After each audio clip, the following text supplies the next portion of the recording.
This past February, the Diocese of Orange acquired the Crystal Cathedral campus in a bankruptcy sale. The iconic glass church in Garden Grove became home to the ministry of Reverend Robert Schuller in 1980. Although the transition to the new Catholic cathedral will be gradual, a few key decisions have been made. Maria Hall Brown talks with Father Chris Smith, who will oversee the newly renamed Christ Cathedral, about his new role as vicar and his regard for Dr. Schuller. The California roots of this Catholic priest grow deep indeed. I'm a seventh-generation Californian. My great-great-grandmother was Maria de los Reyes Dominguez, and she was part of the Dominguez family that used to have the Rancho San Pedro, which is now the Palos Verdes Hills and San Pedro and all that place out there, big old rancho. But a smaller ranch owned by his grandparents gave Father Smith his first glimpse at the preacher who would build the property that Father Smith will now care for. On this side there were eucalyptus trees. We used to call them gum rows. I remember Mom said those are gum rows, kids, and those that keeps the wind from damaging the orange trees. Nice. Yeah, and so what we used to do is we would go to Mass on Sunday morning. We'd come out to Grandma and Grandpa's house, and that was the big treat because this was like the country. My mom and dad, I grew up on Batavia Street in Orange, and we drove out here to Grandma and Grandpa's house. So after Mass, and we knew that this young preacher was preaching from the roof of the snack bar of the drive-in theater.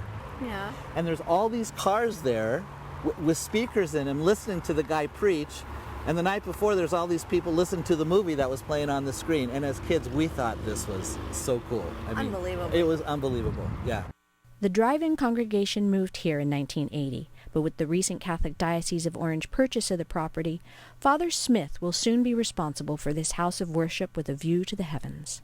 What does it mean that you are going to be the Episcopal Vicar of the Crystal Cathedral? And what responsibilities does that include? Well, it means that I will be the bishop's representative over the work of this whole campus, because the campus will include the work of the cathedral itself, the work of the parish that will be part of the cathedral, the work of the school, the diocesan offices, and the memorial gardens. So there's several entities that will be part of this campus. I am, in the name of the bishop, responsible for the cathedral itself.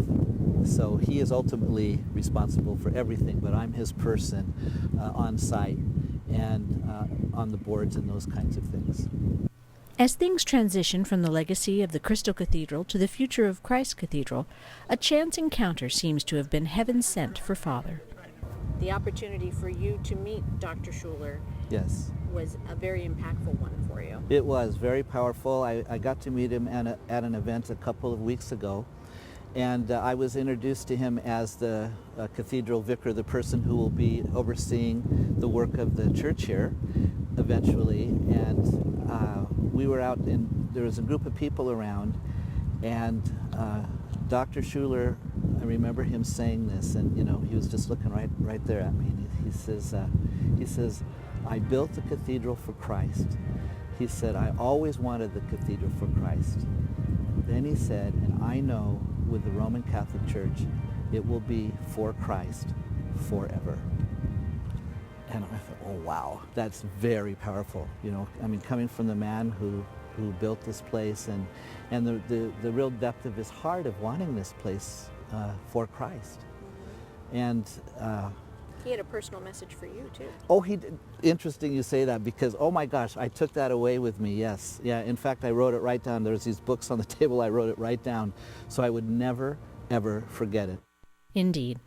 In Garden Grove, I'm Maria Hall Brown, Real Orange. And the Crystal Cathedral Ministry announced it will leave its glass house of worship in June of 2013, moving to St. Callista's Catholic Church. The terms of the sale with the diocese will allow the ministry to move there rent-free for 2 years. Since I haven't attended the church, I'll let you know it at 9:30 and 11 every Sunday morning. We still are going strong. Bobby Schuller, the grandson of Robert Schuller, is in the pulpit along with Reverend Lawrence Wilkes, just so folks will know. We're still there.